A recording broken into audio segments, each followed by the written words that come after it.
မင်္ဂလာပါတက်ဆာမိုင်ရှင် YouTube channel ကနေပြန်လည်ကြိုဆိုလိုက်ပါဆိုတော့ဒီနေ့ကျွန်တော် YouTube မှာ3ပွဲတင်မယ် sorry TikTok မှာ3ပွဲတင်ပြီးဖြစ်ပါတယ်အဲ့တော့နောက်ဆုံးနာမည်ဒီနေ့3ပွဲကတော့ Last Burma နဲ့ကျွန်တော် Ever City ပွဲဖြစ်တယ်ဆိုတော့ Last Burma အနေနဲ့1+60ပြီးတိုင်းကိုပေါင်းကြီးနှလုံးပိုင်းနဲ့50ဖြစ်နေတယ် Last Burma အနေနဲ့ကျွန်တော်ပြီးခဲ့တဲ့ပွဲစဉ်မှာဆိုလို့ရှိရင် Bella Dolly ဝင်ဝေးကွင်းမှာ C1 နဲ့နိုင်ရှိထားတယ်နောက်ဆုံးပွဲစဉ်ဖြစ်ပါတယ်ဆိုတော့ Ever City အနေနဲ့လည်းကျွန်တော်တို့နောက်ဆုံးပွဲကတော့ Andorra ကိုအိမ်ကွင်းမှာ1-0နဲ့နိုင်ရှိထားတယ်ဆိုတော့ဒီနေ့ကျွန်တော်ဒါဇယားမှာဆိုလို့ရှိရင် Last Burma အဆင့်3ဖြစ်ပြီးတော့အကိုပေါင်း26မှဖြစ်ပြီးတော့ Ever City အနေနဲ့အဆင့်17နဲ့19မှဖြစ်တယ် H2 မှာဆိုလို့ရှိရင်လည်း Last Burma အနေနဲ့6ပွဲနိုင်3ပွဲတင်နဲ့3ပွဲရှုံးတော့တာဟိုတွေ့ရှိရဖြစ်တယ်ဆိုတော့ဒီနေ့တည်းရတော့ကျွန်တော်တို့ဒါနောက်ဆုံး5ပွဲတွေကြည့်မယ်ဆိုလို့ရှိရင် Last Burma အနေနဲ့နောက်ဆုံး5ပွဲမှာတစ်ပွဲပဲရှုံးနေတာပြီးနောက်ဆုံး2ပွဲဆက်တိုက်အနိုင်ရရှိထားတယ်ဖြစ်ပါတယ်ဆိုတော့ Ever City ကိုလည်းချက်ချိုးအောင် Ever City ရဲ့နောက်ဆုံး5ပွဲမှာဆိုလို့ရှိရင်2ပွဲရှုံးပြီးတော့3ပွဲနိုင်ဖြစ်ပါတယ်နောက်ဆုံးတစ်ပွဲကတော့ Andorra အိမ်ကွင်းမှာ1-0နဲ့အနိုင်ရရှိတာဖြစ်ပါတယ်ဗျအဲ့တော့ Ever City နဲ့ Last Burma နဲ့ရှင်မယ်ဆိုလို့ရှိရင်တော့ Last Burma ကလာတယ်အခုချိန်မှာဆိုလို့ရှိရင်အဆင့်3ဖြစ်ပြီးတော့ကျွန်တော်ဒါနောက်ထပ်တစ်ပွဲ2025မကုန်ခင်မှာကံမဲ့ပွဲချက်တွေသူတို့အနေနဲ့ဒါလာလီဂါ2အနေနဲ့ပွဲချက်တွေလို့တော့ပြောလို့မရဘူးဒါပေမဲ့သူ့အနေထားတဲ့သူကတော့ဒါနည်းနည်းတော့ပွဲချက်တယ်เนาะမီရန်တက်တို့ကျွန်တော်တို့ဒါတွေ့ရမယ်မလို့ရှိရင်လည်းရီယယ်ဇာရာကိုဇာတို့ဒါပွဲတော့မကြောက်ဘူးအောက်ဆုံးသေးနေဖြစ်တယ်ဗျအဲ့တော့သူအနေနဲ့ဒီနေ့နောက်နှစ်မှာတန်းတက်သွားအောင်တော့ဒီနေ့အစ်စ်သူ့နောက်မှာသူ့ရဲ့အပေါ်မှာဆိုလို့ရှိရင်ရေစင်ကလပ်ရှိမယ်ပြီးလို့ရှိရင်ဒီဘလိုတာရှိမယ်ဆိုတော့အောက်မှာလည်းဘာကိုဆိုလိုက်လာမယ်အာမရီယာတို့ကာတီတို့ကလည်းလိုက်လာမယ်ဗျာနော်ဘာနာဘယ်လာဒိုလစ်ဆိုလို့ရှိရင်လည်းလိုက်လာမယ်လို့ကျွန်တော်ယူဆအခုမှပွဲစဉ်က14ပွဲပဲရှိသေးတယ်ဆိုတော့ဒီနေ့အိမ်ဝင်မှာ Last Burma အနေနဲ့ဒါ level sorry 1+60ကိုပေါင်းချင်းနှလုံးပိုင်းနဲ့50ဖြစ်တိုင်းဗျပြီးခဲ့တဲ့ပွဲစဉ်မှာဆိုလို့ရှိရင်လည်း Last Burma အနေနဲ့ဒါเนาะဝေးကွင်းမှာဘယ်လာဒိုလစ်ကို C1 နဲ့အနိုင်ရရှိတာဖြစ်ပါတယ်ဗျအဲ့တော့လည်း level ဟိုနေ့လောက်မသိ30လောက်မသိအောက် level ပေါက်တယ်ဗျเนาะအဲ့တော့ဆိုတော့ဒီနေ့ 1+60ဆိုတော့တေဘယ်ဇာမှာဆိုလို့ရှိရင်လည်းသူ့အနေနဲ့ဒါအဆင့်19အဆင့်17နဲ့26မှတ်နဲ့19မှတ်နည်းနည်းတော့ကွာဟနေတာတွေ့ရှိရတယ်ဒါပေမဲ့ 1+60ဆိုတော့တလုံးနိုင်လို့ရှိရင်တော့ဒါကျွန်တော်တို့ထောက်ဝနေမှာတော့စားရမယ်ဒါပေမဲ့တရေကြရင်လည်းအပြတ်ရှုံးနေတဲ့သဘောဖြစ်နေတယ်ဆိုတော့ဘုံကြီးကလည်းနောက်လုံးပိုင်းနဲ့50ဒီနေ့တင်းရတဲ့နောက်ဆုံးပွဲစီကလည်း1-0နဲ့ပဲပြီးဆုံးသွားခြင်းရှိတယ် H3 မှာဆိုလို့ရှိရင်ဒီနေ့တင်းရတော်တော်နောက်ဆုံး3ဘက်ဂိုးပေါ်ထားပြီးတော့5ဘက်မှာ3ဘက်ဂိုးပေါ်ထားပြီးတော့ကျွန်တော်2ဘက်ကခိုးထားတယ်ဒီနေ့နှလုံးပိုင်းနဲ့50 1+60အနေနဲ့ကျွန်တော်ဒီနေ့လည်း Last Burma နဲ့ Ever City ကိုကျွန်တော်တော့ဂိုးပေါ်လေးပဲကြိုက်ပါတယ်ဗျเนาะအဲ့တော့နောက်တစ်ပွဲကတော့ Nice နဲ့ Marseille ဆိုတော့ Nice ရဲ့အိမ်ကွင်းမှာ Marseille ကသွားကန်ရမယ်ဆိုတော့ Marseille အနေနဲ့လည်းဒီနေ့ Nice ရဲ့အိမ်ကွင်းမှာကျွန်တော် level 80နဲ့အခုဆိုရင် 1+80နေတာပေါက်ပြီးတော့ဂိုးပေါင်းကြည့်ရဆိုလို့ရှိရင်လည်းကျွန်တော်ဒါ3လုံးလောက်ကိုပေးထားရရှိပါဆိုတော့ကျွန်တော်ပြန်ကြည့်လိုက်ပါဦးမယ်ကျွန်တော်3လုံး50လောက်ဖြစ်နေတယ်ဗျเนาะအဲ့တော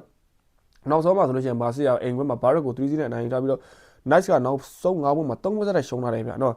Max ကိုရှုံးထားတယ် Freiburg ကိုရှုံးထားတယ် PSG ကိုရှုံးထားတယ် ဒူနိုင်နာ Line ကိုနိုင်မယ် Rennes ကိုနိုင်မယ်ဆိုတော့ဘာစင်းနေလဲလည်းကျွန်တော် Champion League ပြီးရှင်26နှစ်မှာကမ်းမှာဖြစ်တယ်ကျွန်တော် Atlanta ကိုအိမ်ကွင်းမှာ 0-1 နဲ့ရှုံးထားတယ်ဆိုတော့ပြီးလို့ရှိရင်လည်းဒါ2025မကုန်ခင်မှာလည်းအဝေးကွင်းမှာနောက်တစ်ပွဲ Champion League တော့ကမ်းမှာဖြစ်တယ်ဆိုတော့ပြင်းသစ်လီဂူအနေနဲ့တော့သူအနေနဲ့အစစ်နှစ်နေရာမှာရှိနေပြီးတော့အပြိုင်ဆိုင်နေတော့တိတ်ပြီးတော့မရှိဘူး Lens နဲ့ Marseille ဒါ Strasbourg လောက်ပဲရှိနေမယ်ဆိုတော့ပွဲချက်လားဆိုလည်းပွဲချက်တဲ့အထက်မှာတော့မပါတော့ဘူးအဲ့တော့ Nice အနေနဲ့ကလည်းအခုဒါအဆင့်အနေနဲ့6ဖြစ်နေပြီးတော့18ပဲဖြစ်တယ် Marseille နဲ့တော့တော်တော်ကြီးကိုကွာနေတဲ့အမှတ်ချင်းဒီနေ့အဝေးကွင်းမှာ1+80ကိုပေါင်း3လုံး50နော်ပေးထားတယ်ဆိုတော့တလုံးသွင်းတာနဲ့ Marseille အနေနဲ့အပြည့်စားကြီးနော်ဖြစ်နေတယ်ဗျအဲ့တော့ Barrett လိုအသင်းကိုသူအနေနဲ့ဒါနော်နှလုံးပလက်50နော်ပေးထားပြီးတော့3-0နော်သွင်းသွားတဲ့အသင်းကအဲ့တော့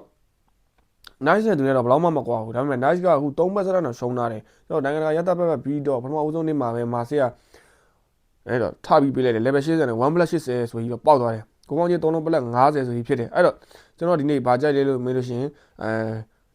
လူကတော့အစုံလင်ဖြစ်တယ် Lively sorry Nice နဲ့ Marseille နဲ့ရှင်းကြည့်မယ်ဆိုရင်တော့ Marseille က Greenwood ပါမယ်နော် Aubameyang ပါမယ်ကစားသမားတွေတော့တော်တော်လေးစုံလင်ပါတယ်ဗျ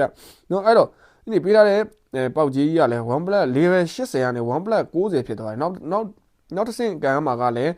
Newcastle နဲ့အိမ်ကွင်းမှာတူလောနဲ့လည်းအိမ်ကွင်းမှာကန်မယ်ပြီးရင် Lively နဲ့ကန်မယ်ပြီးရင်ကျွန်တော်တို့ဒါ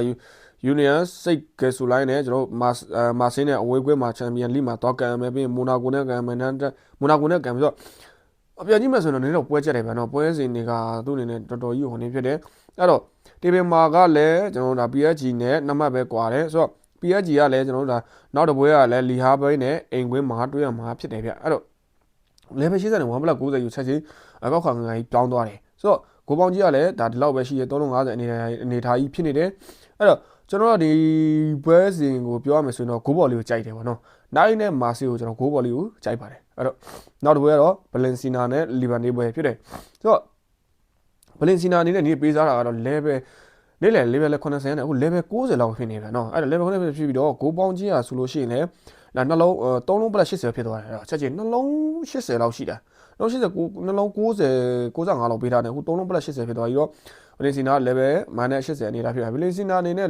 လီဗန်ဒေးကိုပြန်ပေးထားတယ်ဆိုတော့ဘလင်စီနာအနေနဲ့တန်တက်ကြံရင်ဖို့သူ့အနေနဲ့အခွင့်ကောင်းယူအောင်မှာဖြစ်တယ်အဲ့တော့အောက်မှာဂျီရိုနာရှိမယ်ကီလိုနာရှိမယ်ပြီးရင်အိုဆာဆူနာရှိမယ်မာရော့ကာရှိမယ်ပြီးရင်ရီယယ်ဆိုစီတယ်ဒီနေ့နိုင်မယ်ဆိုလို့ရှိရင်သူနေ73မှတ်နဲ့ဒါနဲ့မာရော့ကနေအဆင့်5ရောက်သွားနေချင်လီဗန်ဒေးနိုင်သွားခဲ့လို့ရှိရင်လည်း12မှတ်နဲ့ဘယ်နေရာရောက်သွားမယ်ဆိုရင်တော့မာရော့ကနေရာပဲရောက်သွားနေချင်ရှိတယ်ဆိုတော့ဒီနေ့ level 60 level 80ဝုန်းနဲ့တက်သွားတယ်ဂိုပေါင်းကြီးကလည်းချက်ချင်းlevel 95လောက်ကနေ level 95လောက်ကနေပြီးတော့ဟုတ်တယ်နှလုံးမိုင်းနဲ့90လောက်ကနေ3လုံးပလက်80အနေထားဖြစ်သွားတယ်ဆိုတော့ဒီနေ့8တွေမှာဆိုလို့ရှိရင်လည်းဘယ်စီနာ73မှတ်73ပွဲနိုင်9ပွဲတည်နဲ့9ပွဲရှုံးတာဖြစ်တဲ့နောက်တစ်ပွဲကမ်းမှာနေဒီ2015တင်းမှာဘယ်စီနာအနေနဲ့လည်းတော့နည်းနည်းတော့ပွဲချက်တယ်လို့ယူဆရမယ်အခုချိန်မှာဆိုလို့ရှိရင်ဒါ2015မကုန်ခင်မှာဆိုလို့ရှိရင်မာရော့ကာနဲ့တွေ့ရမယ်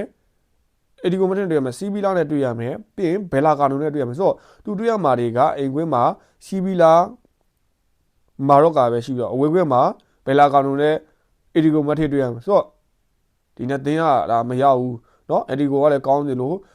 ဘယ်လာကာနိုလည်းတော်တော်ကြီးကိုခံစစ်ကောင်းတယ်เนาะတိုက်စစ်လည်းကောင်းတယ်ကျွန်တော်တို့ဒါပြီးခဲ့တဲ့ပွဲမှာဆိုရင် Real Madrid ကိုကျွန်တော်တို့စီစီနဲ့တော့ပြီးသွားတာလှုပ်ပွဲလုံးအောင်ယူစားလို့တော့ရတယ်เนาะအဲ့လိုမျိုးလေးရှိတယ်ဟောဘာဖြစ်ဖြစ်ကျွန်တော်ရိုးတန်းကြည့်မယ်ဆိုရင်တော့ Real Madrid တော့ခံသွားတဲ့အနေထားမှာရှိတယ်ဆိုတော့စီဗီလာလိုအသင်းတွေရှိတယ်အဲ့တော့သူ့ဘောကဇယားကအသင်းတွေနဲ့ယူဟဲ့တွေ့ရမှာဖြစ်တယ်အဲ့တော့ဒီနေ့ကတော့လီဗန်ဒီကိုသူ့အနေနဲ့ညမှာမဟုတ်ဘူးကျွန်တော်အနေနဲ့အဲ့ဒါဒီနေ့ဘလန်စီနာဘော်ဒီလေးကိုပဲကြိုက်ပါတယ်ဆိုတော့ဒီနေ့ YouTube 3ပွဲကတော့ Las Palmas နဲ့Eva City ပွဲပြီးလို့ရှိရင်9နဲ့ Marseille ပွဲပြီးရင်ဘလန်စီနာနဲ့လီဗန်ဒီဒီ3ပွဲဖြစ်ပါတယ်ဗျအဲ့တော့ဒီညိုလုံးအနေနဲ့ကြိုက်လို့နေတယ်ဆိုလို့ရှိရင်တော့ဒါ like ဆော်နေပါတယ်ခင်ဗျာအထူးပဲကျေးဇူးတင်ရှိပါတယ်